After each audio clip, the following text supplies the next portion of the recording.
We're ready to roll. Yeah. Beautiful. Dustin and Justin, welcome from Tampa Bay Waterkeeper. Appreciate you guys coming here today. Welcome to the TBD Pod. Thanks for having us. Yeah, thanks for having us. It's beautiful outside. Yeah, absolutely beautiful day here in sunny Tampa Bay, right? Go ahead and introduce yourselves. Tell people your position at Tampa Bay Waterkeeper and what you do. My name is Captain Dustin Pack. I'm a local fly fishing guide, and I'm on the board of directors for Tampa Bay Waterkeeper. My name's Justin Tramble. I'm the executive director of Tampa Bay Waterkeeper. Awesome. Thank you guys for being here again. So we were just digging into a story. You guys basically do a lot of different things regarding our natural estuary here. One of them is legal advocacy, seeing whatever local municipalities might be moving past a specific mark related to certain pollutants. And you found one in Largo recently. It was the city of Largo dumping wastewater. Can you explain what the issue was? Yeah, so the city of Largo was applying for a NIPD's permit is what it's called.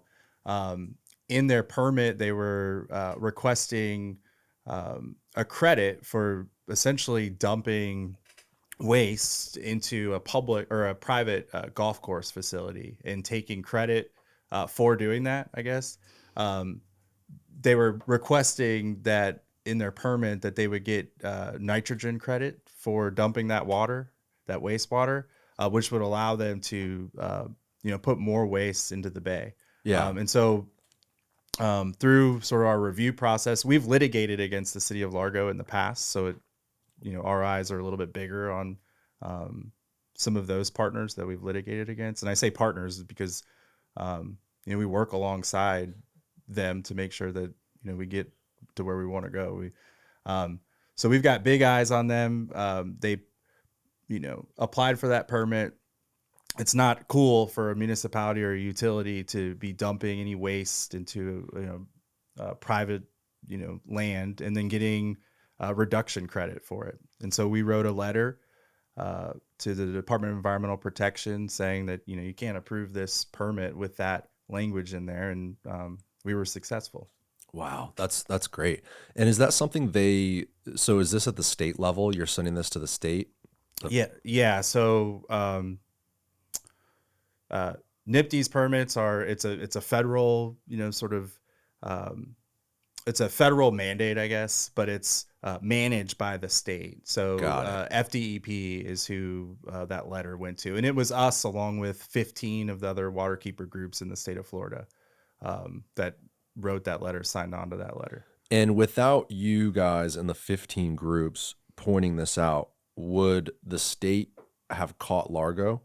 No. So the state kind of relies on you guys and your groups to give information, to be independent testers of water quality, et cetera, right? To give them that information so they can stop or approve something. Yeah, I mean, under the Clean Water Act, it allows for sort of citizen suits, and that's sort of the basis of our involvement, even with Largo, because of historically past litigation with them. And so that alone is sort of the impetus behind our involvement. And that's also a big strength of ours. Our organization is a 501c3 nonprofit, and it's 100% grassroots. So people that follow us are folks that are recreating, that are on the water all the time. And there's this great culture within sort of our community and our network of people seeing something and saying something. Yeah. And then us following through. Can you exit out of this post and go to the main Instagram page? So what is your main Instagram page if people want to follow you guys along here? Tampa Bay Waterkeeper. So at Tampa Bay Waterkeeper. And you guys are super active on here. I'm always seeing different posts about water quality or some initiatives. And I know you guys do like cleanup type stuff, all those different programs. Yeah, Justin does a great job with our Instagram page. You're the man behind the page. Yeah. What's the origin of Tampa Bay Waterkeeper? Did you start it, Justin? I did not. No, I was hired almost 3 years ago by Dustin and the rest of the board. We've got a board of 10 volunteer board members that have grown this organization to be able to hire staff. But we're part of the Waterkeeper Alliance. So there's 350 Waterkeeper groups around the world. Oh, wow. 350-ish that do a lot of the same work that we do, different scales and, size of organizations. But Tampa Bay Waterkeeper was founded in 2017. So we're still, a young organization that is growing. And a lot of that's because there's certainly tangible energy of people here, like in our community, realizing the importance of clean water. Yeah, you can't ignore it here locally. It's everywhere. I mean, Yeah. Tampa Bay is Tampa Bay. It's surrounded by water, right? There's a million different bridges, and it's our water and our water quality is what makes this area so special, and it's the reason why people visit here too. They want to come to a clean beach, a clean ocean, a clean Gulf, and enjoy it. I'm looking at this thing right now. I'm thinking of all the Instagram girls on Davis Island's beach in the water taking photos.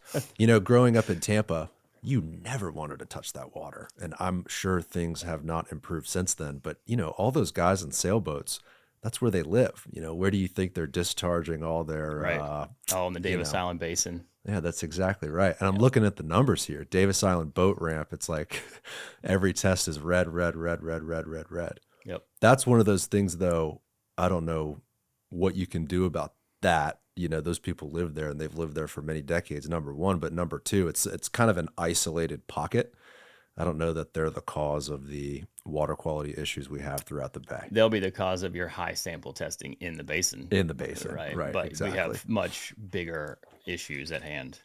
And so back to the city of Largo, just to so I can dig through that a little bit further. Is the challenge with all of these municipalities, what the heck do we do with all of the wastewater, right? All these municipalities have so much wastewater to deal with. It sounds like it's been an issue since before the 1970s with the Clean Water Act. When you approach the state government about this and you have talks with the city of Largo, do they kind of come to you with a sense of like, well, what the hell do you want us to do with this type? Like, what's the reaction to the municipalities when you're trying to figure out what to do with that wastewater? So there's a lot there. So first of all, SB 64, which is a bill that was passed, not this past legislative session, but the one before that. And my numbers might not be right with the mandated year. We can look at it. But SB 64 basically says that municipalities can't treat their waste and then dump it into surface waters. It's more so a beneficial use argument. I mean, there was a report, I don't know if you guys saw it, came out a couple weeks ago about how we're running out of water in Florida. So we're treating our wastewater, and then, a lot of the treated wastewater is then wasted. Right now, like the city of Tampa dumps a lot of water in the Seton Channel. 60,000 gallons a day. Yeah, which is significant.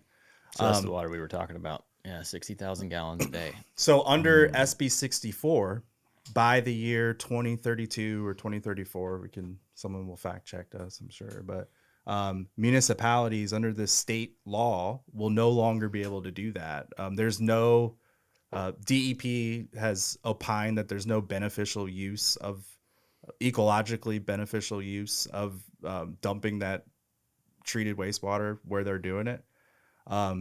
So what's happened is it's caused a lot of municipalities to adapt their long-term strategic, planning and thinking when it comes to their big water infrastructure capital projects.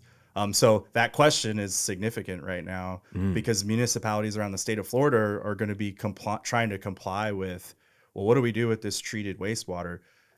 That amount of treated wastewater is significant in terms of its nitrogen load in Tampa Bay. Especially when you're dumping it in an isolated place like the Seton Channel. I mean, that's kind of up. That's where the convention center and American Social, right? That's kind of all up through that area, right? And down where Davis Island is. But yeah, Seton Channel's there, and then I guess I'm mixing. We don't really have names for all those. Garrison Channel is right there behind Amelie. And then there's Ybor Channel, which is up On the east side. On the east side of downtown. Correct. Is this why you hear so many municipalities talking about toilet to tap? Yeah, so this is the conversation that the city of Tampa. Wild name. Yeah. Wild Which name. Toilet to tap. Yeah, I don't know whatever PR firm was in charge of that, but Yeah. that's a I tricky think it was one. the PR firm for the opposition. Really. Probably. I think they got rid of that name, but it's still stuck in people's minds. That's what you think. Okay. Toilet to tap. Okay. So the difference between, a couple of years ago, well, a while back, maybe under Mayor Buckhorn's sort of time, right?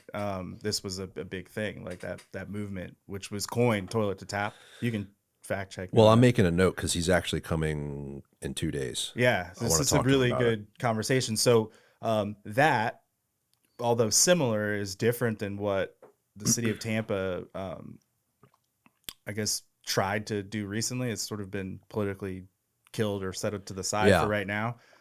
But that is indirect reuse is what's being proposed now. So what the city was trying to do most recently is, instead of putting all that, what'd you say, 60,000 I gallons? believe it's 60,000 gallons A day, yeah. So instead of just dumping that out into the, the middle of the bay where they're putting it, they were proposing to put it in the Hillsborough River, which recently hasn't maintained its minimum flow requirements.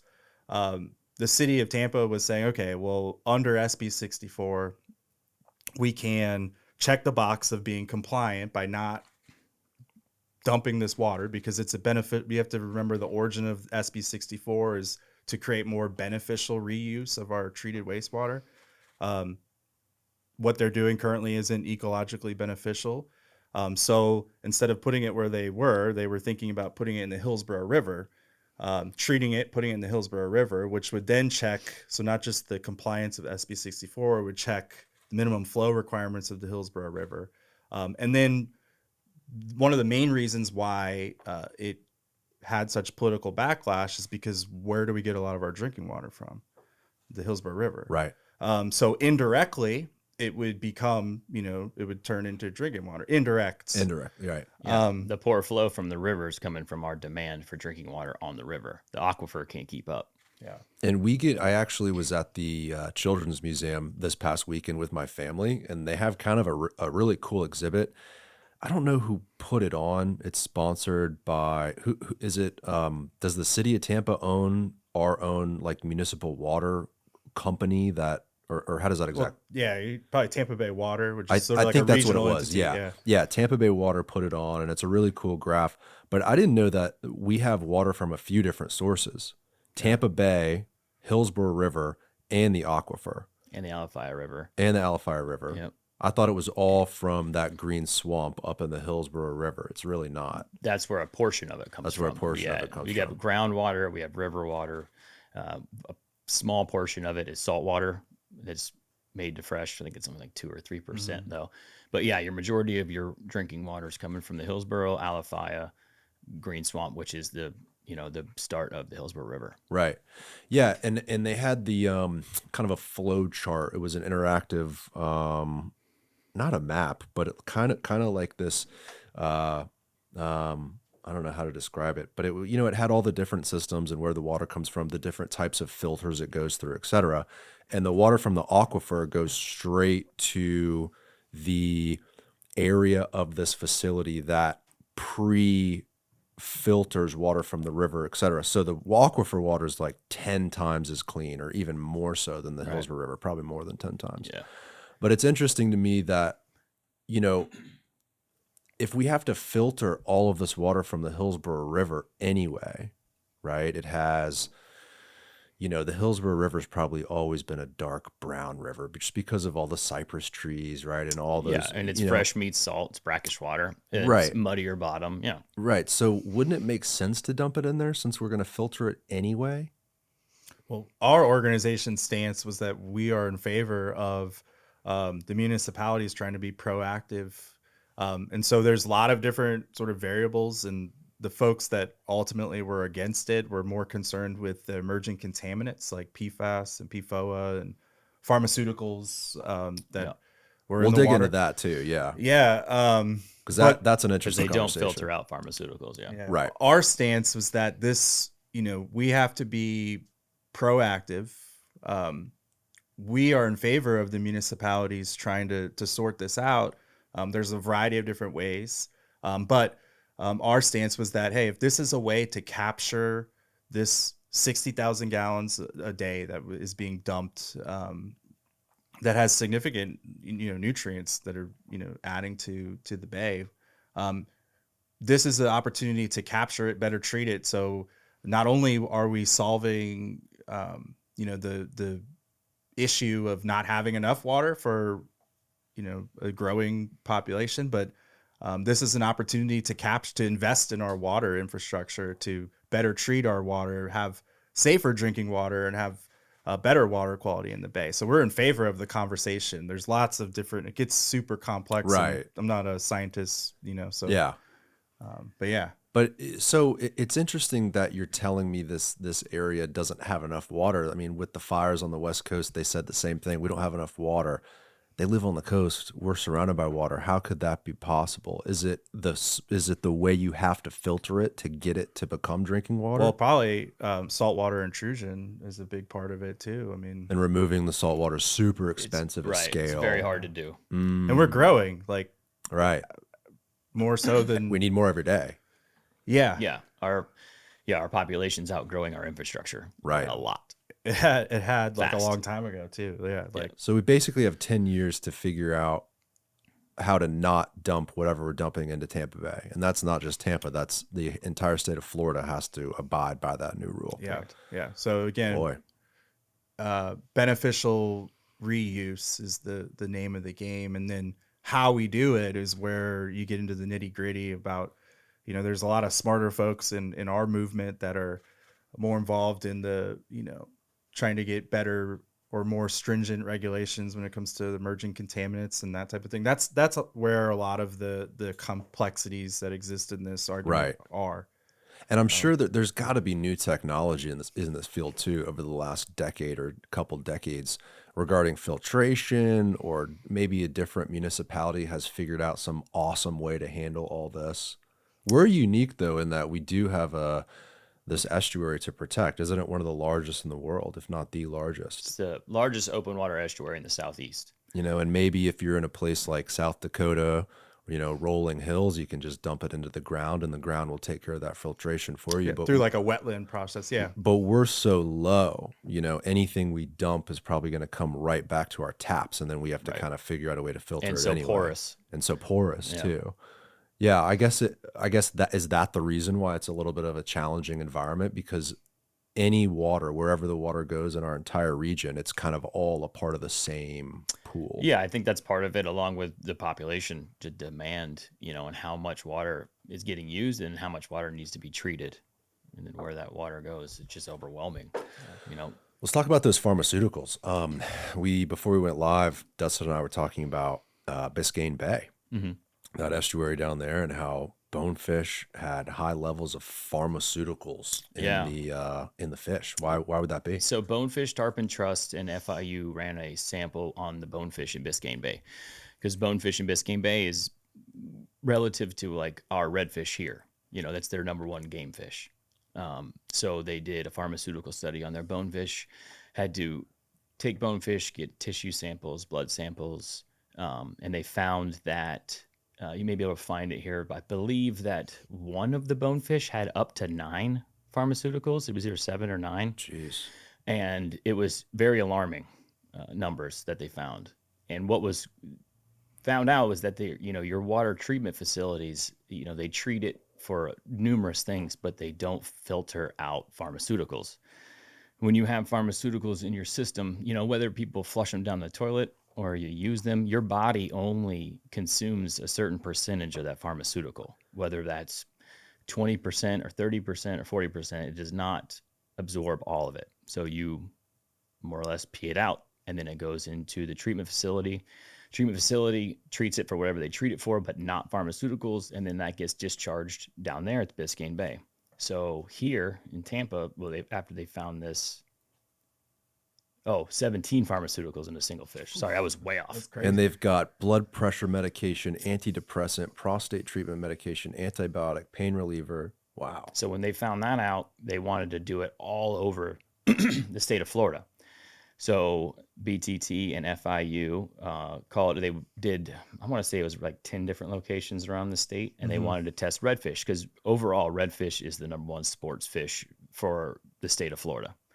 So they went, one of the big places was here in Tampa. So they contacted me and wanted to get out because they needed 15 redfish to sample, which was great because it's science. I'm a catch and release captain, so it broke my heart having to kill 15 fish, but it's for the better good. Right.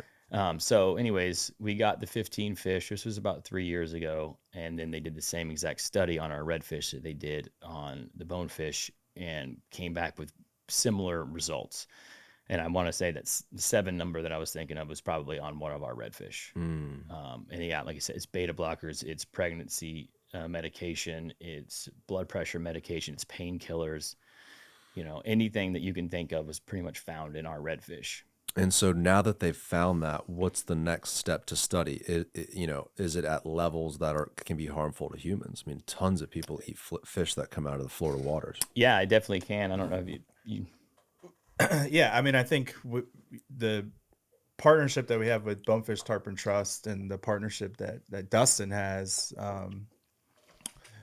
we get a lot of kind of like strategy and all of that with organizations like BTT. And I think this research is important, but it's more of at a macro level versus like, okay, now we need to drill down and figure out, how harmful, eating a bonefish, or not a bonefish, eating a redfish. Sorry, never eat a bonefish. never eat a redfish either. Yeah, don't eat redfish either. But it's not necessarily about that. It's more at this macro perspective where, like, look, when we our wastewater infrastructure, not just here in Tampa Bay, but around the entire state, is antiquated. I mean, our wastewater infrastructure only really addresses nitrogen and bacteria. We've got these things. When our wastewater infrastructure was built, no one really had a clue that emerging contaminants were a thing, pharmaceuticals were a thing. So what better way to get that across to just normal people than, So you look here. Whoa, yeah, this is crazy. Yeah, I'll read it out here. So only 7 out of, now, first of all, this is in the Florida Keys, David. That's all over Florida. This is the redfish samples. So this is redfish samples all over Florida. Only 7 out of the 113 sampled fish had 0 drugs. On average, 25.7% of the fish exceeded a level of pharmaceuticals considered safe, which equates to 1/3 of the therapeutic levels in humans. Wow.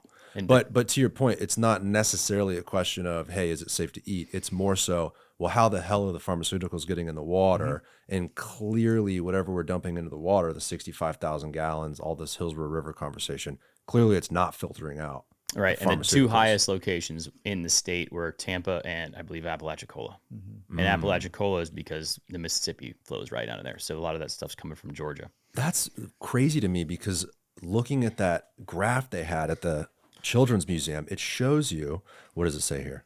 I just think that last paragraph in this really encapsulates what they're looking at. And I'll read it in a second, Yeah. but it's just crazy to me that we can't filter, or we are not filtering the pharmaceuticals out when that graph showed like 10 different stages of filtration.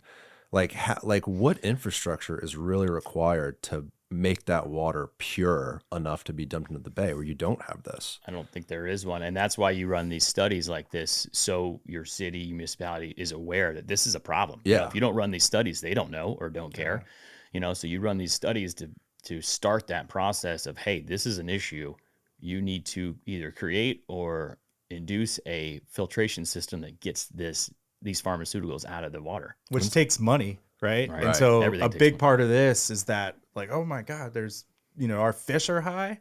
Like when Dustin did this, worked with BTT a couple years ago, and they, published the results. There were people reaching out to our organization trying to get, like our take, because it's a story, people are shocked by that. And so that shock hopefully creates conversation, which then, sends people to city council and city halls and turns into, infrastructure investments.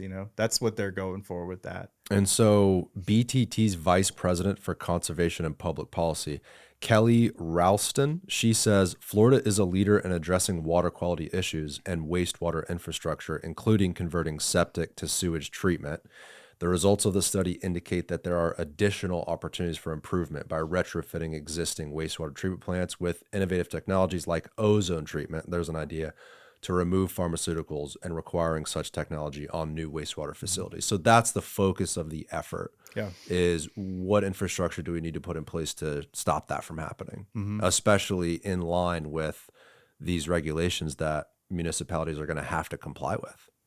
Yeah, and everything's crazy expensive. So if you don't have your electorate or your community talking about it, there's other things that become priority, And so stuff like retrofitting a wastewater infrastructure with ozone treatment takes a significant amount of money, federal infrastructure money probably.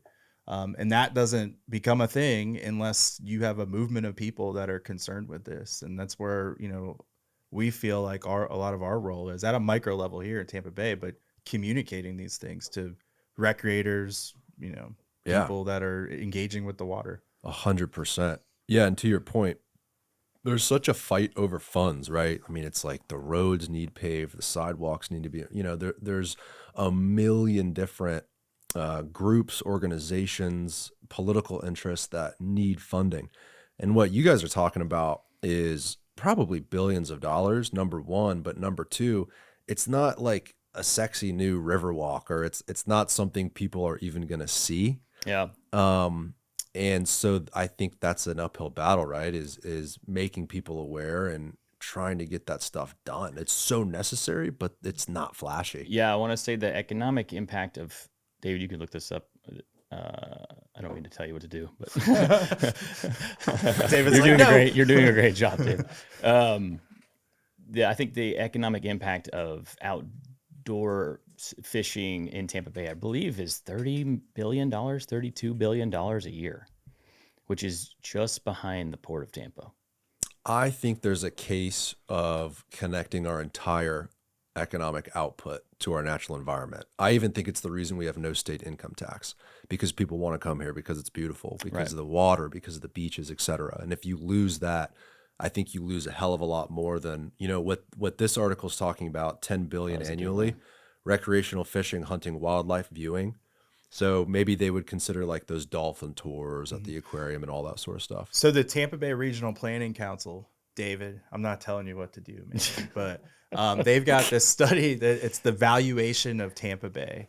And it states that 1 in 10 jobs in Tampa Bay are tied to the health of our water.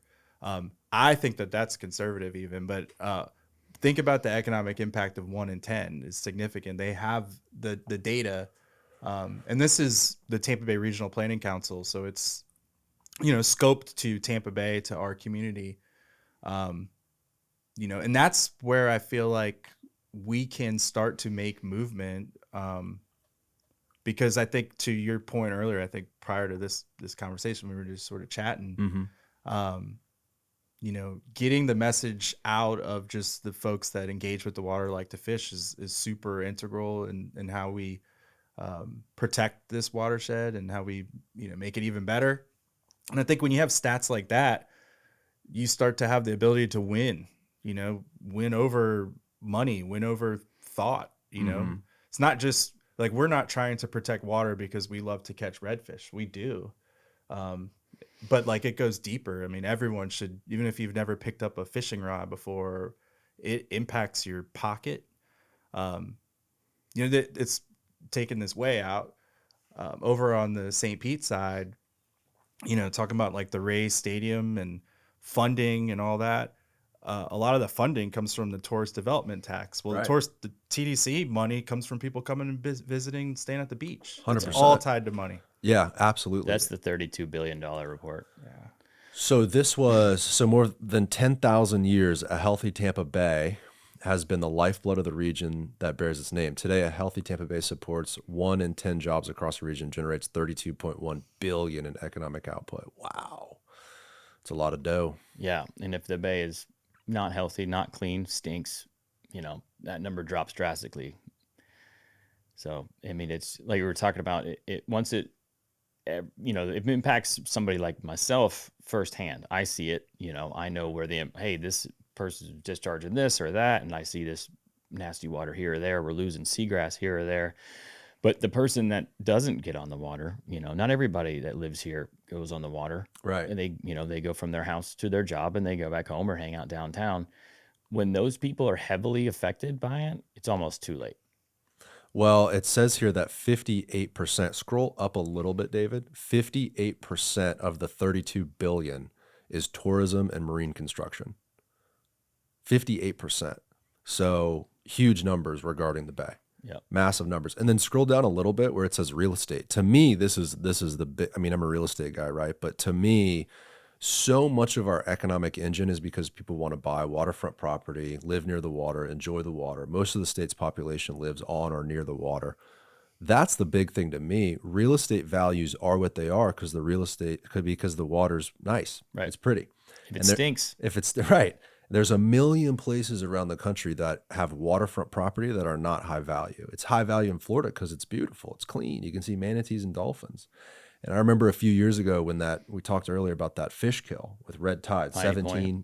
No, even before that. The 2017, 18 red tide on the beaches. Yeah. So I do some work in Sarasota and people were freaking out down there because I think usually when red tide comes up, like Sarasota is kind of where you see that peak. You can get it here in Tampa Bay and north, but it usually seems like it ends right around that area. Yeah, it can. But boy, people in Sarasota were nervous. People wanting to sell their property. People not going to the beach, businesses at the beach struggling for those couple weeks. Yeah, you can't go to the beach. Your throat gets scratchy. Mm-hmm. It has a lot of health concerns. There's dead fish everywhere. A lot of that comes from the Caloosahatchee down south, and then it works its way up the coast. And yeah, it's not good. It's not good at all. How involved are you guys in areas outside of Tampa Bay, right? Because the Everglades is a huge piece of this conversation. The sugar companies, the Army Corps of Engineers building all the infrastructure down there 100 years ago, Alligator Alley, right? That is kind of the reason why we are where we are. Do you guys do any sort of collaboration down there at all? I mean, as a group, we don't. We focus mostly all on Tampa Bay and the Tampa Bay watershed. I mean, I have worked with Captains for Clean Water down in Fort Myers. They're close friends of mine, but they do a lot of the Everglades restoration with Lake Okeechobee and the discharges down there. And yeah, I have worked with them, and we went to Tallahassee a few years ago to fight a bill that was going to take a lot of the funding out of the reservoir, the EA reservoir that they got passed to hopefully help with a lot of the discharges down there. But on an official capacity, no. Is there huge pushback with any of these conversations, or are you finding that interest groups, municipalities, state government is kind of on board like, hey, this is a real issue. We need to move forward and figure this out? I would say that, no one's waking up in the morning saying like, I can't wait to pollute the Hillsborough River. I think what we just talked about, the economic impact stuff allows for this conversation to get out of the quote unquote environmentalist sort of silo, Yeah. So I do think more and more people are tuned into the importance of water quality, which allows for this conversation to happen in any room, no matter what a political affiliation, someone has or is. Right. So I think that there's not a ton of pushback. The pushback that is there a lot of times is just from sort of industry interests. Yeah. Which again, I think the numbers that we just talked about, in time will help balance that out. In the past, industry has had such a strong hold on what we do as a community because the economic impact argument was there. Well, what we just talked about, these numbers are significant. And I think, groups like us, the more and more we communicate this to like the, regular folks that aren't really part of this argument or conversation like they should be, The more and more we communicate this stuff, the more and more receptive people are. So no, I think when we do litigate cases like we have in the past, it's been, although, when you think of litigation, you think of kind of adversarial. Mm-hmm. But there is somewhat of like a partnership approach to some of these things. Oh, that's great. Yeah, it's like, okay, yes, like our infrastructure is ridiculously old and outdated. Yes, we're polluting. The only way for us to really get to it, because there's no political will there for some reason, is sometimes litigation. And so sometimes, like on the staff levels, historically with some of the entities, municipalities that we've litigated against, there's actually support. Everyone wants clean water. Yeah. Yeah, it's good to hear. Well, yeah, I think in some people's heads, and certainly my thought was like there's these evil corporations that are kind of gatekeeping our fresh water. But I would imagine they're in business because there's a demand for their business, and people are buying fertilizer and phosphates, and people put sugar on stuff, and sugarcane needs to grow and all that. So it's like if there's a demand for it and these companies supply that demand, they're going to continue to do what they want to do. And I think their organizations are at the forefront of their thinking. But when the information is presented to them through your efforts, like finding out all this data, I'm sure they really appreciate it. They're like, oh, we didn't know that we're having that impact there. Let's work on a way to fix it. Well, I think that it's a systematic issue, though, because a lot of the big sort of blocks that we have with industry not necessarily being cooperative in the whole clean water fight, a lot of it is because there's intentionality there with the industry, where they're actually spending a lot of money to make sure that their voices are heard louder, through lobbying and all that. I would say that our voice as conservationists, folks that want to protect our water, is getting louder and louder. And with that comes the ability to change policy and support, more stringent, stricter rules that protect our water quality. So I think it's all about a balance. So I think, correcting the system is sort of the big thing. And the major correction that's happening is that more and more people are seeing the importance of water quality. It's become cool to, like, more so than 20, 30 years ago, it's become cool to be environmentally friendly, right? Which is awesome to see. Yeah. People aren't, what are you, a tree hugger? Right, right. You actually care about your waterway or care about your estuary, your environment, and it's cool to do so. And that seems, not everybody feels that way, but that trend is going in that direction, which is awesome. And politicians, we don't, we're not getting political, but politicians also now pay attention to what folks like us say. It's a good point, because I feel like, back in the day, it really was a niche political platform to have, and it was a group that didn't really extend beyond itself. You'd have environmentalist groups, and then they would support particular candidates, and that's kind of all it was. But now almost every like I remember when Ron DeSantis was first elected, one of the first things he came out and did was have some sort of a policy on the state purchasing like 10 or 15,000 acres of conservation land.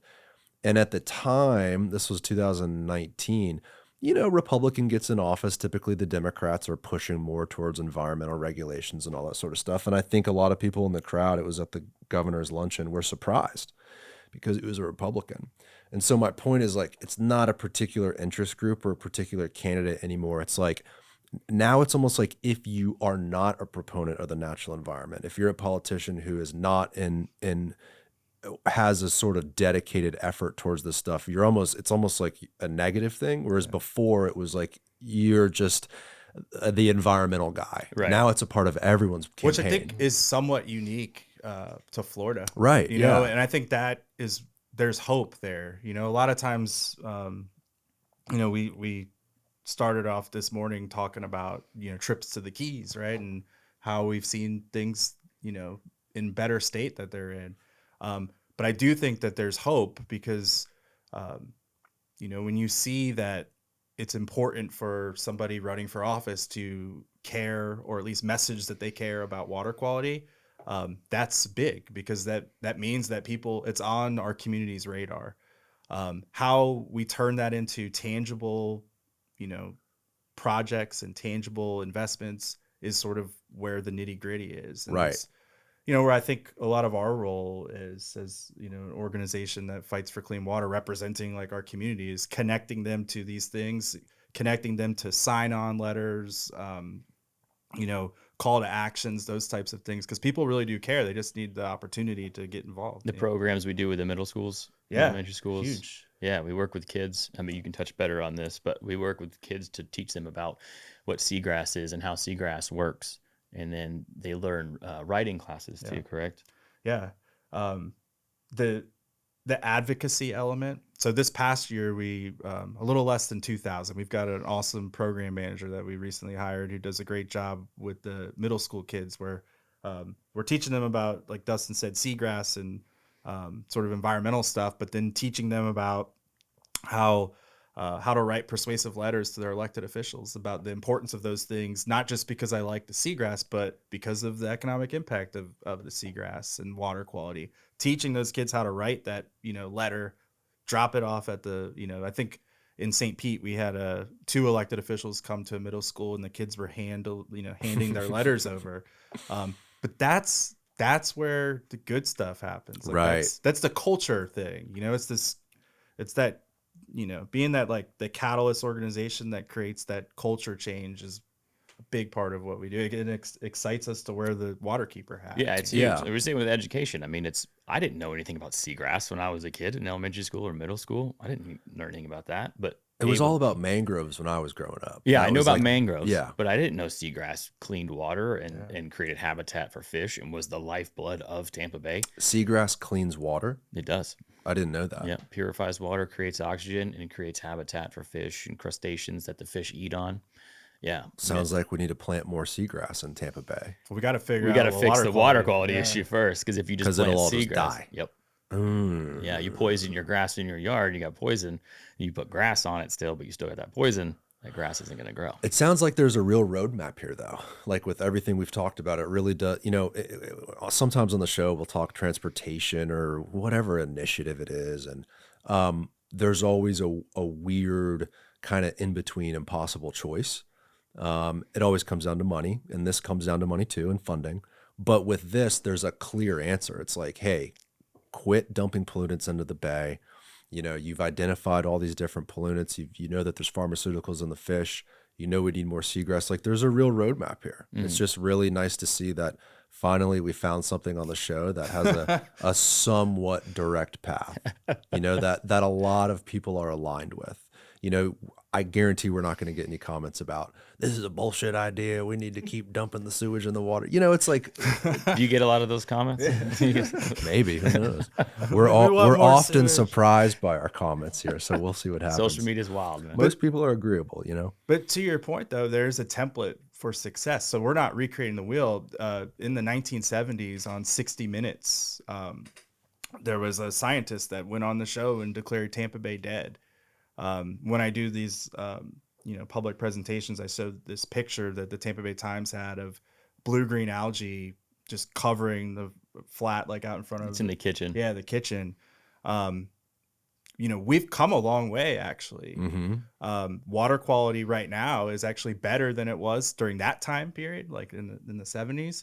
And the blueprint, how it happened was community interest, and obviously the Clean Water Act was pretty big, and certain legislative things that happened, but that wouldn't have happened without community support. 100%. So here we are. We're talking about seagrass.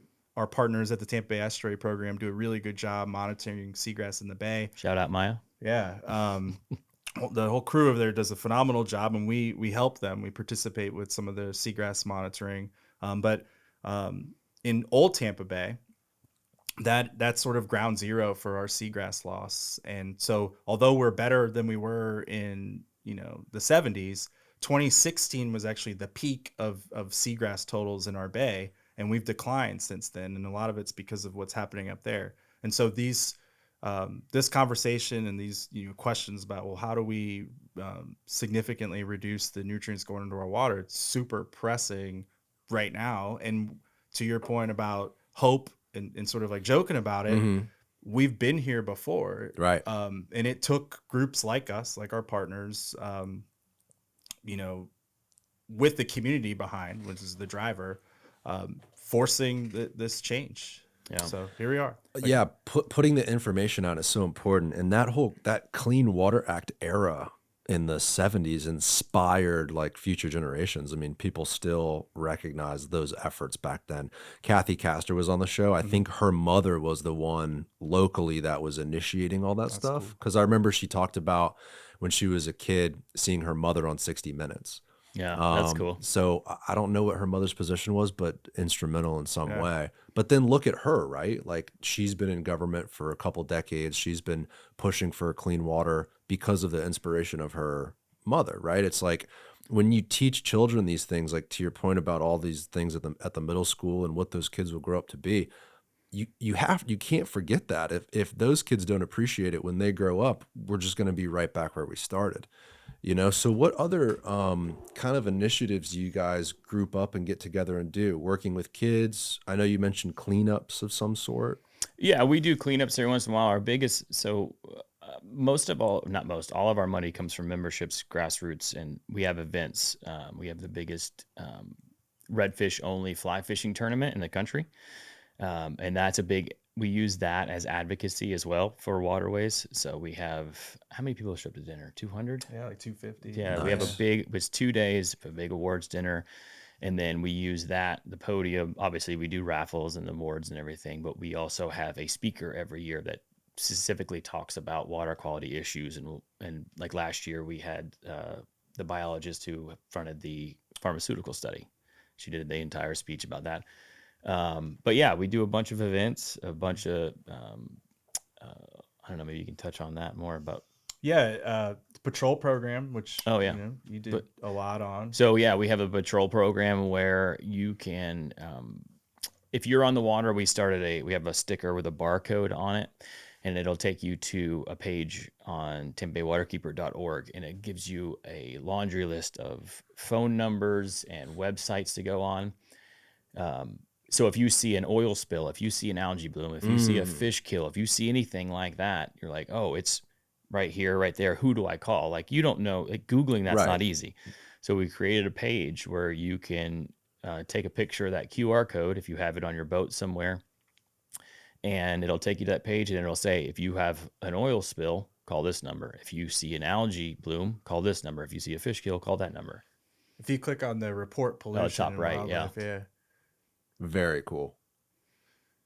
So yeah, this is the page it'll take you to, and with a bunch of links and phone numbers. So if you do see anything on the water, this is where you would go and report it accordingly. Yeah. And we work with the Tampa Bay Estuary program has given us information to pass along. I mean, a lot of the NOAA, a lot of our government sort of partners, if you will, in conservation have provided us with links and the reporter sawfish sighting.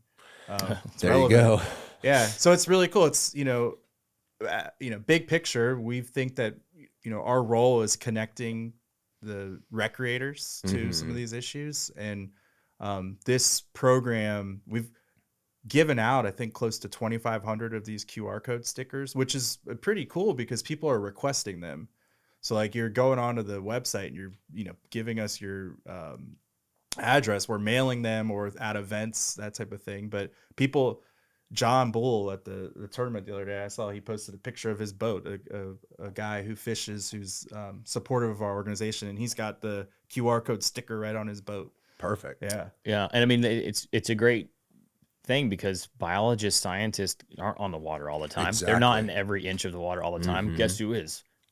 Fishermen, fisherwomen, hunters, boaters, they're on the water all the time. So even law enforcement, they're not everywhere, right?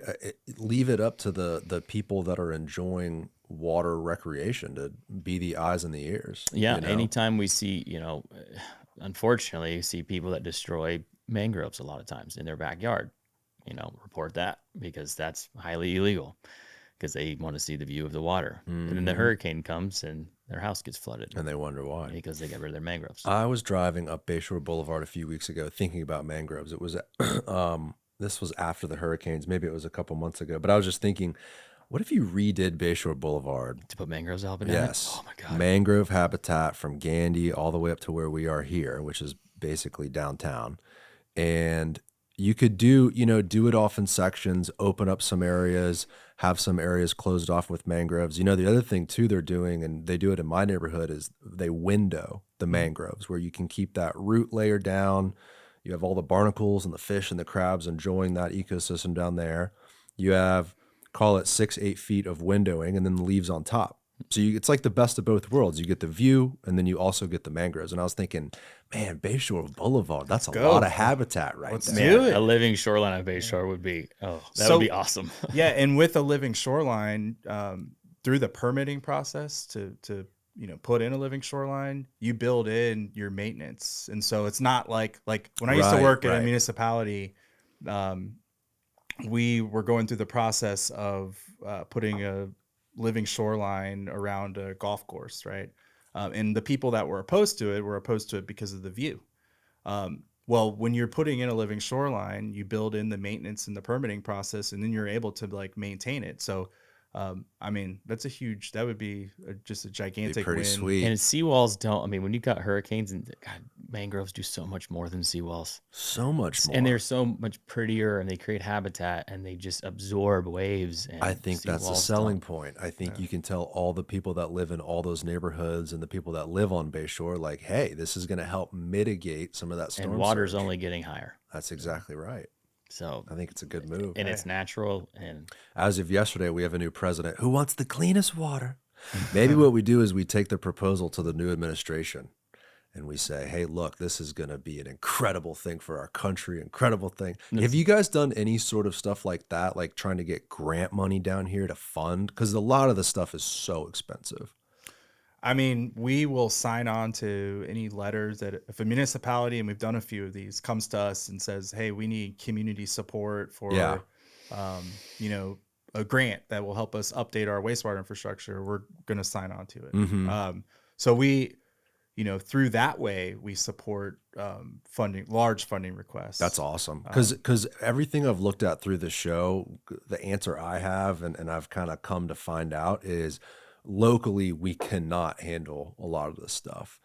Transportation needs, this water infrastructure stuff, like a living shoreline on Bayshore. This stuff costs hundreds and hundreds of millions of dollars, and the local governments can't afford it. Like, we're going to have state and federal help to get all this stuff done. I don't know how much a living shoreline would cost, honestly. Maybe it'd be less expensive. It'd be way less expensive. You just have to find mature mangroves, because mangroves take forever to grow. Do they? And you just plant them.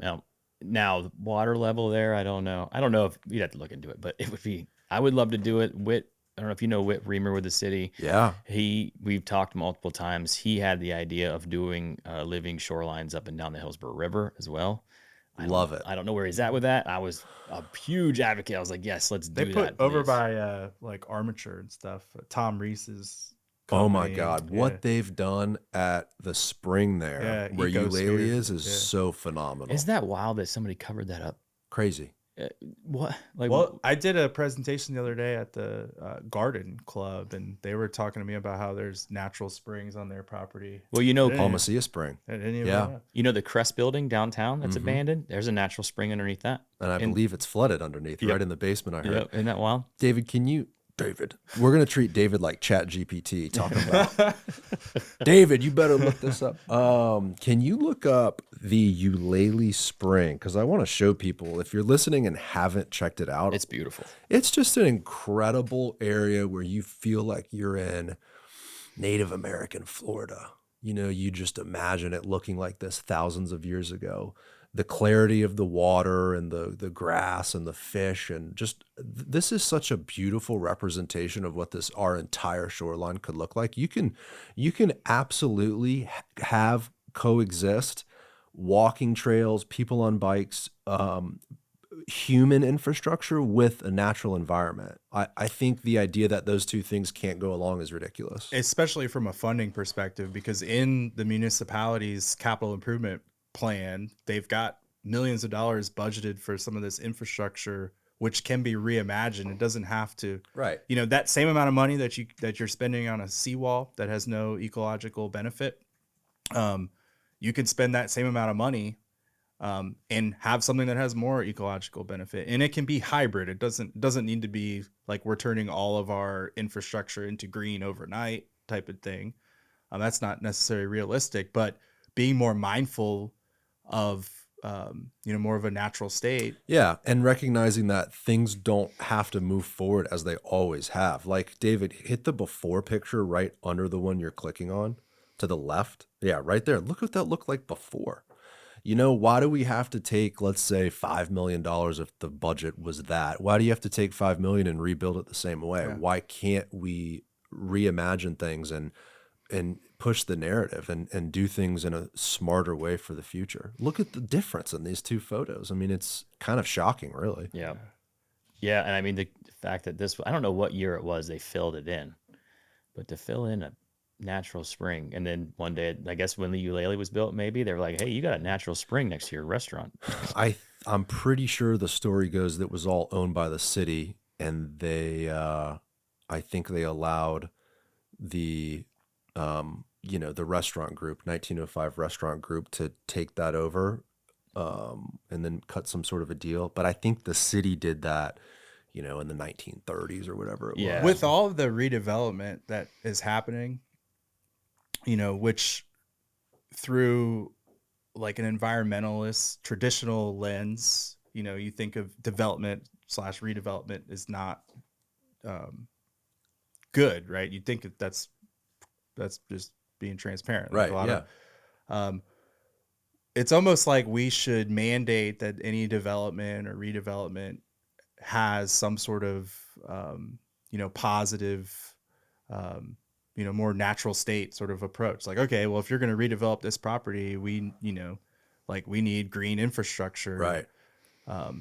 I think it just comes down to, folks like us, like this conversation happening, and then this conversation happening at city council and city hall. And it just takes a couple people to say, hey, I was looking at the the capital improvement, plan, and we've got $50 million budgeted for this seawall. Why don't we do this? Well, whoa.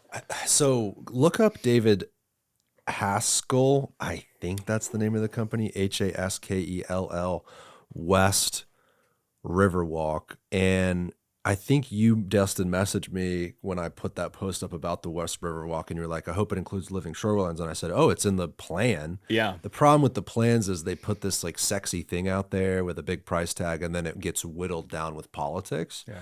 But I think if you have an opportunity to totally renovate, redevelop like 6 miles along a coastline, with this whole conversation in context, right, of how sensitive our natural environment is, that almost should be a requirement. Absolutely. Like you have to take that into account moving forward. You can't just build a concrete wall up along the right. And this the Hillsborough River is basically the crown jewel of downtown, right? Right. So why aren't we doing our best to make it the cleanest river it's ever been? The most, because after we get big rains, and I'm sad to say, like I'll take trips. I'm a boat club member at Cruisicade next to Armature Works. And I won't, if after a big rain, I won't even take clients out because there's so much trash in the river. It's embarrassing. Yeah. And why are we treating our river like that? No. Like, And what's special about visiting a city, visiting a new place, whether you're coming from the Midwest or internationally, you want to see these natural areas and natural environments that you don't have back home. yeah. Do you know how many, like every time I walk in the Armature Works area on that side of the Riverwalk, hundreds of people like looking in the water for a Right. manatee, appreciating the turtles. It's really cool to see. When I take people out of the river and we go through downtown, they're like, this is where you launch your boat, like the middle of downtown. Like it's normal for me, right? But for people that are from wherever, they're like, you idle through the middle of downtown to go to where you're fishing? That's such a abnormality. Not Right. normal for anywhere else. And they're just blown away. They think it's so cool. And it is cool. It's awesome.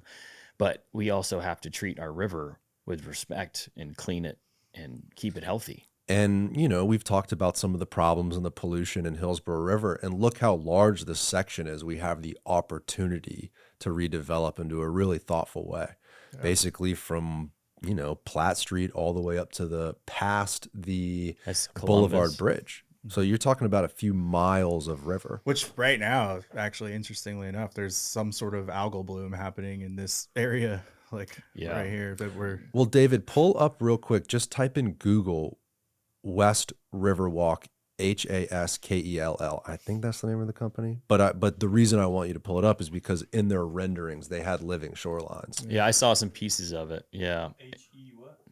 Skell. But when Haskell, I think. Try that. There's so much there though. Like, okay, if we're gonna redevelop this area, like this needs to be a box that is checked. You know, like Right. Because like, what if that's what progress is? It's like, okay, we're gonna redevelop, make it nice or whatever, but also progress is also making sure that it's more sustainable than it was before, and it's more.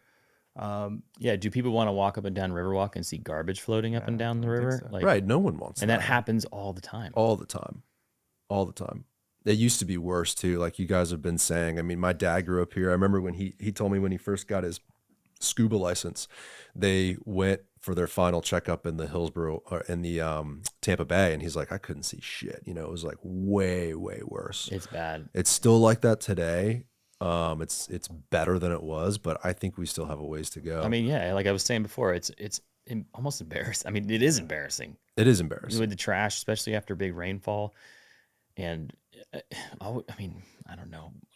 We just It's gotta just people- we got to clean the drainage ditches before it starts to rain, so it doesn't get in the river. Right, that too. Well, there's the water goats. Have you know those? Have you seen those? The water goats work, But we have like 3. You know, Oh, the water there's- goats are like the little net things that trap the stuff. Yeah. They have them Yes. over in McKay Bay right now. Yes, those are really cool. But like those aren't. You would think that we could invest in those and make sure that Just all clean the this storm wa- drains. or Most of clean the your storm water drains. comes from the streets. So listen to this, right? This West River project is a little bit controversial with a couple people in Tampa politics, a couple people on council are against it because they're calling it a vanity project. Why are we spending so much money when we need to fix roads, et cetera, right? That whole conversation.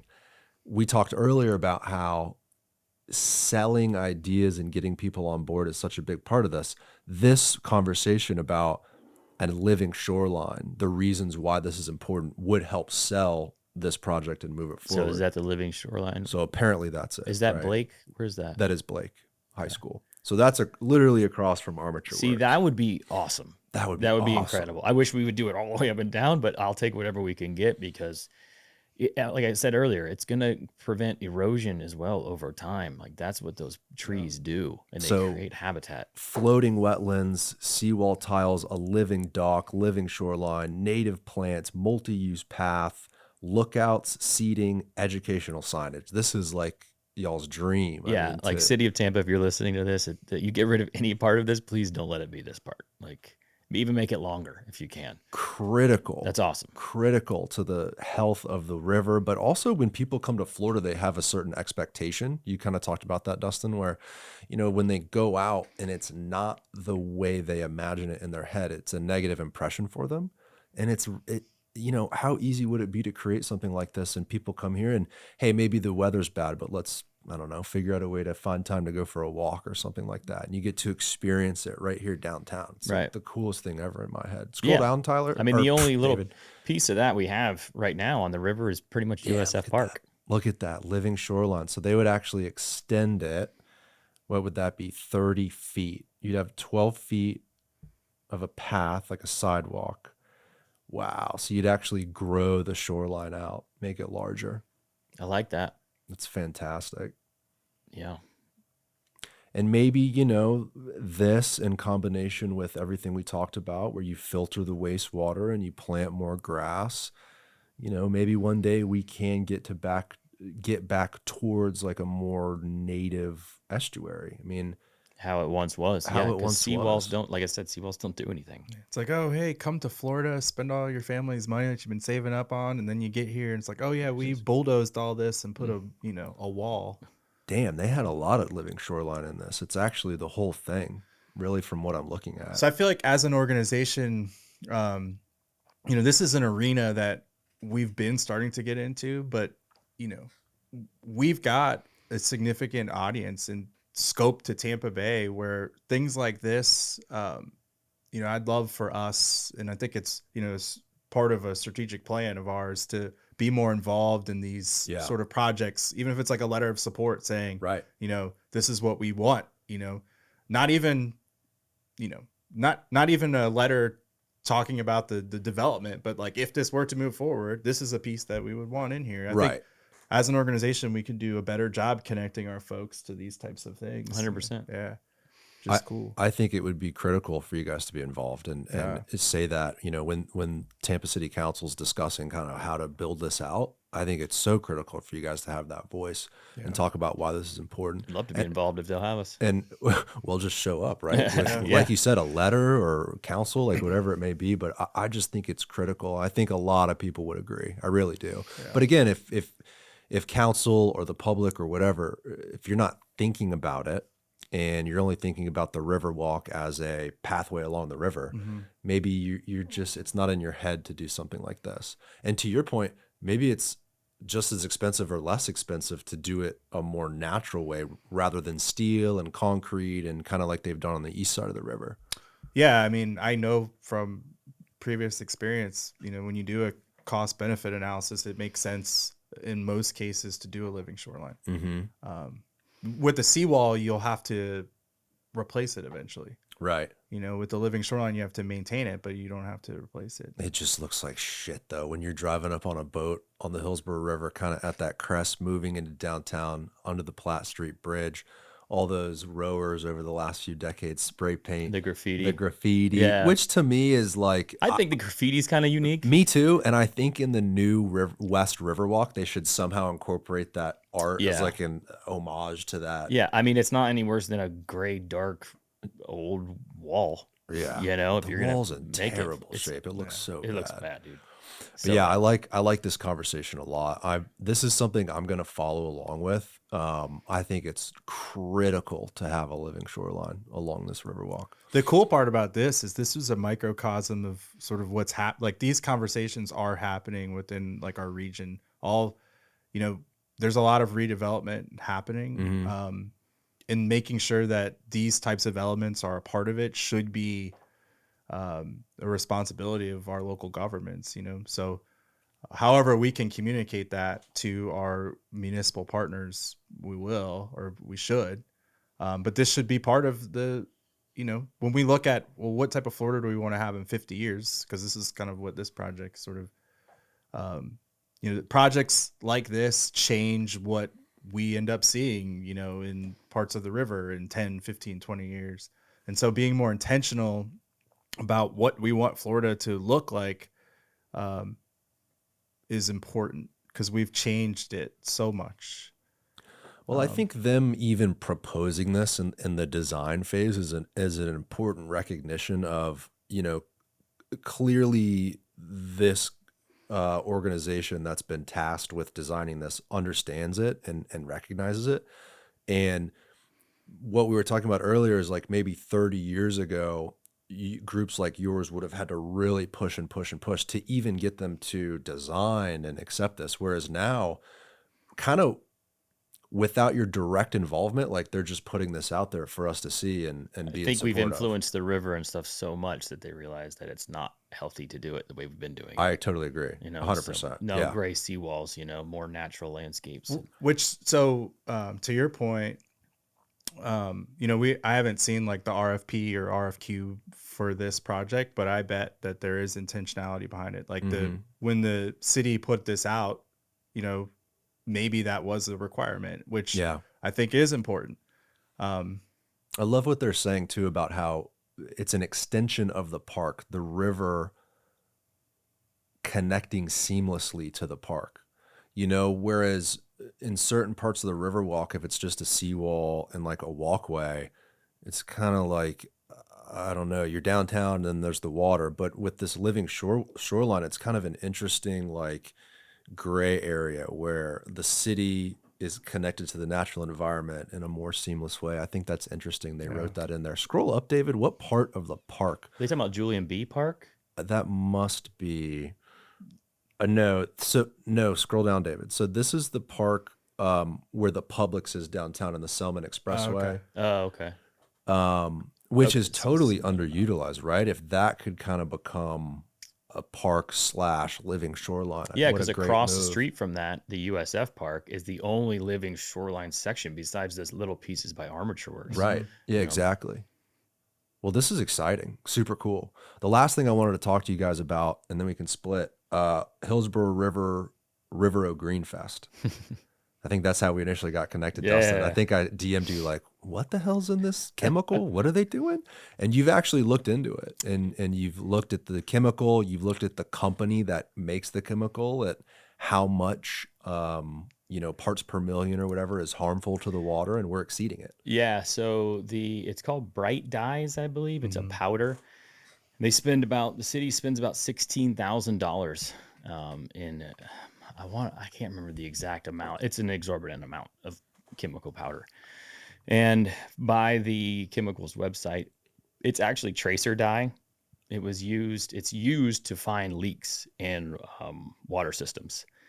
And you're supposed to use it 1 part per billion, I believe is what their chemical says to use. But we're using a lot more than that in the river.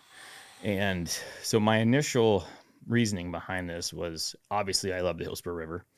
And I've said many times before, it's a 27,000-year-old river that we should be protecting, like the 27,000-year-old river that it is, not treating it like it's a retention pond in somebody's backyard, right? So why are we dumping green chemicals in the river to celebrate St. Patrick's Day? And I started a petition 3 years ago, I think. Yeah, and it kind of took off. I was like, maybe I'm the only one that cares about it, but the only one way to find out. Then it had 1,000, then it had 2,000, 3,000. I think we're close to 7,000 signatures now. Wow. Multiple news outlets were reaching out and wanted to do reports on it and everything. So yeah, that was my reasoning. Because look at that, man. It's great. I mean, it's like, that can't be healthy. And I've never said like, don't celebrate St. Patrick's Day. Like, I celebrate St. Patrick's Day. I'm Do you Irish. You drink green beer? I'll drink green beer. As long as this isn't what's making it green. Yeah, right. But like, have a party, celebrate it, but why are we turning the river green to do so? This is a part of it that doesn't make, and I've asked anybody and everybody, why are we doing that? And nobody's come up with a good reason. Well, Chicago is kind of, I think, what people think of, right? When they think of a green river. Chicago does that every year. Let them do it. Yeah, we weren't even the first one. It wasn't even our idea. And maybe from an environmental perspective, because they're in a lake river system, maybe it makes more sense to do it. Maybe their environment is less sensitive to it. Clearly, everything we've talked about today says this is just exacerbating an issue. And they'll tell you that it'll dissipate in, I think they said 8 hours. And last year I went out and took pictures, and it was in the water system for 3 days. So Dustin's advocacy on this and the energy created from that has put Tampa Bay Waterkeeper in a position where we have met with the city on this issue. And, there is sort of ongoing conversation about the practice. So they are willing to talk about this. And the $16,000, that's what it was? Yeah. That's actually, this whole event is sponsored by a bank. Yeah, correct. So like the Waterkeeper, in us, the approach is like, well, why don't we get another bank to sponsor something that's like the anti-dye the river green, And this petition was all idea. me too. Like we didn't go about it with Waterkeeper. This is my personal agenda. So this thing was that I not through started. Tampa Bay Waterkeeper. And No, Dustin was me like, what on my the, own. why is the river? I got mad about it. well, one clearly day. a lot of people are paying attention to this. I mean, that's how you're here now, right? That's how I we guess got so, connected. yeah. But to be clear, though, the board, the organization, though, has acted on the energy from that, and we're, I don't know, what this event is going to look like this year, but there's at least conversation about the practices and the procedures. And I will say that, like, where this is right now, there's a bloom. We don't know if it's harmful, but I mean, if you go to the Tampa Bay Waterkeeper Instagram page. There's pictures I took last week of Cruisicade by Armature Works right underneath the North Bee Bridge of the river, looking just like that, but it's an algae bloom. Yeah, so look at that picture, and then if you go back, David, to the last water quality test we did, I think it's the one to the right of top right. Yeah, the picture at the top right with the water quality. Yeah, go to the next page. Someone sent that to us. Wow. And not, that's what we're already dealing with, and then we want to put chemicals on top of it. Now, part of this is natural. correct? Well, we don't know. So we really don't know. yeah, we're in the process. So we reached out to the state of Florida's sort of, well, the red tide expert, but in the HAB arena on whether or not they've sampled up here. We have partners at Florida International University that pulled samples, I think, last week. And I think today, actually, we're going to hopefully hear about what this bloom is. But this is an active algal bloom that's happening. We've had, Dustin sent some stuff. We've had numerous anglers over the past 3 or 4 weeks reach out about the water quality here. And algae is natural to an extent, right? Until we put fertilizers and sewage into an estuary that has algae, and then it grows insurmountably. It's the same effect of putting fertilizer on your grass. Yeah. So you've got here water quality categories. Good water quality is 35 or under. Enterococci? Enterococci. Enterococcus? Yeah. Enterococcus. Okay. Poor is 71 or greater per 100 milliliters. Yep. And then go back, David. What are we at today? Or this was a few days ago. Yeah. So we... 213. Yeah. And that's down way above 70. If you go back to the other post that we had a week or so ago about Rivercrest numbers, maybe that one. It seems 2000. I was sorry. Yeah, 2064. So just us staying in touch like over the last year, it seems like it's always red in the river. Yeah, it seems like, that way. Or at least a lot of the time there's contamination in this river. Yeah, and that's a lot of infrastructure failure, a lot of septic tanks. There's a lot of old neighborhoods that river runs through. Yeah. So here's what we're doing about that. Sure. Dustin worked with Bonefish Tarpon Trust for the pharmaceutical study. Well, Bonefish Tarpon Trust has recently funded a study where we're looking at some of these sites that routinely test high for fecal indicator bacteria. And through funding from BTT, we've got the University of South Florida doing DNA source tracking. So MST, it's microbial source tracking on some of these sites where we're able to drill down and figure out more specific causes so that we can go back to the municipalities and say, hey, Rivercrest Park, for instance, has an outrageous amount of exceedances over the 3-4 years we've got data. Well, now that we're working with USF, we've done some of this MST tracking. We know that it's coming from human waste. We need more, investment in like conversions so that we get people off septic there. So that's what we're doing, and I'm excited about that because it's important that we get this out. And sometimes we'll post this image and we'll have 20,000 interactions, engagements. So people are seeing it in Tampa Bay. But then it kind of ends there. We post it. It's like, okay, like to your point, everyone always sees Rivercrest Park, red, right. Whatever. I'm proud to say that we're, working with our partners to drill down so that we can actually go to the city, and maybe it's us joining forces with the city to get more federal, caster's office to get more federal funding. One of the hardest parts about this Hell too yeah. is like keeping people engaged, right? When there is a Piney Point fish kill or an algae bloom or red tide, everybody cares, rightfully so, and they're engaged. And then that starts to peter off, and the fish kill starts to go away, and then the algae bloom starts to go away, and then your engagement with people drops drastically. But this is a problem that constantly is happening. Earlier last year, look at what happened with the state park system. There was a whisper that they would convert some state lands for recreational facilities, certain golf courses, whatever. However deep that actually went or how true that was doesn't matter. Look at the public, the people of Florida, how they rallied together and put a stop to it immediately. Bipartisan too. Immediate. Both sides, it was awesome. It was like 98% approval to stop all that stuff. So when something happens and when information is put in front of Floridians, they step up. Yeah, there's a bill that for this upcoming legislative session, I don't know the bill, much of the mechanics of it, but there's a bill that's going to be proposed that better defines, state parks and what can go on them, what can't, which is sort of that next step that comes from this energy and conversation is, then laws and slash infrastructure investments come from. Protecting what natural landscapes we still have, so Right. they don't get destroyed, because we're losing. While we still can, yeah. you 'Cause know, we're while we losing- still can. Like urban sprawl is, I mean, it's wild.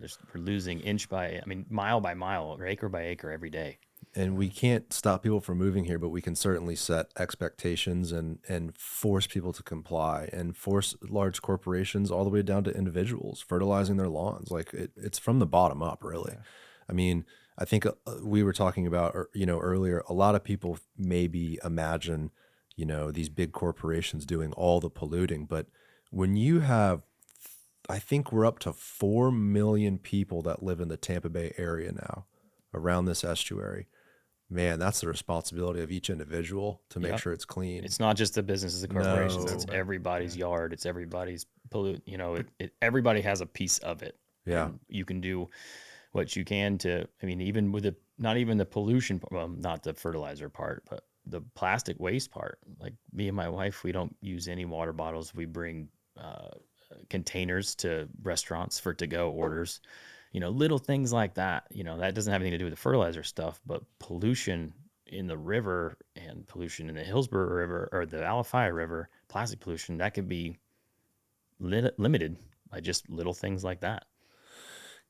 Can we talk about real quick, what was the little boat that scrapes up the plastic off the bay? You guys mentioned it.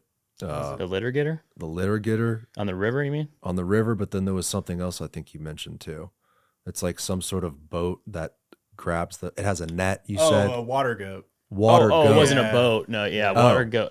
So the what's boat, a- or are you talking about the buoys? Well, the water goat is like the buoys with the little net to trap Right. trash. But then the Okay. city does have something called the litter getter that goes around and picks I've up trash. seen that. Yeah. It's kind of interesting. I mean, do y'all see that as something viable? Should we have like 100 of those? I think things we out need there? to figure out. We need the to stop the source. pollution from. Yeah. We need to stop the trash from getting in the river. So, if you look at any given study, I think they say like 1% of any given plastic pollution in a waterway is floating. So we're picking up 1% of the trash that's actually in the river. A closed plastic bottle floats, Right. but if it's open, it will sink. Yeah, exactly. Or Right. plastic bags or whatever. And we need to get the trash out of the I don't know the exact number, but I would imagine 70% of that trash is coming from the streets.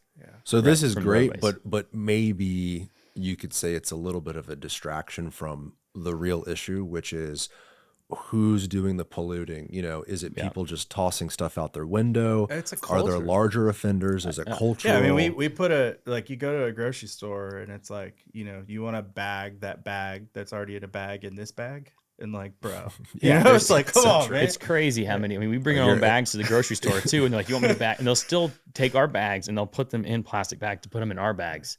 Well, Sprouts is charging now, which is like interesting because now people are carrying out groceries. It's Maybe just not common- everyone. It's common sense stuff. I think as Floridians, we know what Florida has to offer. I feel like we just need to do a better job protecting it. Maybe that's what progress is. Big picture, macro. I think we abolish this adversarial stance of like environmentalist and someone who just wants to make a lot of money. We abolish that with our organization. I think our big thing is like we progress to us, and I think way more than us. I think this is how like people probably our age that live here and love here and have grown up here think. But maybe progress is protecting this place. Yeah. Maybe that's what progress is. And maybe if we see through that paradigm Florida, maybe that helps us in this whole, to your point, I think you said it a few minutes ago about we're not going to stop people from moving here. We're not. We need to be smarter with how we develop. Yeah. And I think there's intentionality there. Like, in order for us to be smarter with how we develop, we need to redefine what progress is for us as Floridians. And that goes all the way from how we develop, lands down to how we go grocery shopping or go bring fast food restaurant home or fast food restaurant home. What does that even mean? Fast food Restaurant home. But how we, to your point It's about a fancy like, fast food. yeah, fast food restaurant home, but how we bring food home from a restaurant. I think it's all encompassing, but I think a lot of it comes down to human human culture, but also like just the way human beings operate and how different societal pressures make you do certain things. As an example, the picture of what the Eulalie Spring used to look like, right? The seawall, it's ugly, it's all dirty. Well, if you're kind of walking down that way with like a plastic cup, what the hell, throw it. It's already a piece of shit, dirty area anyway. But if it's this beautiful natural spring with crystal clear water, I don't care what anyone says. You're less inclined to pollute that. I'm not going to throw it away. Let me hold on to it for a little bit. Which goes back to your advocacy with the Hillsborough River being green. I mean, yeah, you know, like if we're treating it like that, to your point. Yeah, like, what the hell anyway? Let's put the dime in the look, river. the city doesn't care about the river. Right. What should I care about the river? Exactly. Right? Yeah, lead by example. Yeah. And that's where our drinking water comes from. Like we're not treating it like it's a river that we get our drinking water from.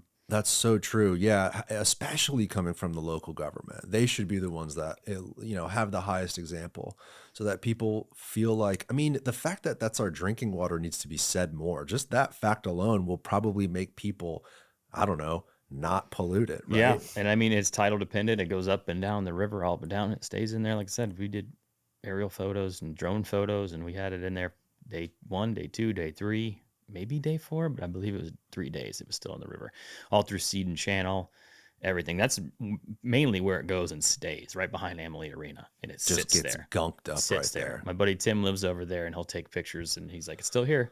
Next day, still here. Next day, still here. A lot of people might attribute that to the port operations, but actually, it sounds like that's not really the main reason. It's because you're dumping the 60,000 gallons a day right there. Yeah. Wow. Well, you guys are doing the Lord's work. I'm thankful for you. Thank you for your efforts. Seriously, like, you know, we talked about how there's certain times where things happen, like the state park issue, and everyone rises up. But then it's like, okay, who's on this show, that show, Game of Thrones? You know, it's like people get distracted very easily. But no matter what happens, you guys are there advocating for this. So thank you for that. I appreciate it. Yeah. Thank you Yeah. for having us Yeah, on absolutely. here. We It's an honor. appreciate it. So real quick, if people want to follow along with you, get in touch, donate, become a member, how can they do that? Yeah, TampaBayWaterkeeper.org. You can do all those things. I mean, we exist because of just grassroots support. So just regular people giving us $10 a month. And I feel like we do a really good job connecting our work with the support that we get from the grassroots just community. So TampaBayWaterkeeper.org, O-R-G. yeah. Awesome. Thank you again, guys. Thank you so much. All righty. Bye, everyone. See you next week. Hey, guys, if you want to watch the full episode of this clip, click right here. Make sure to subscribe by clicking right here. Thank you for watching.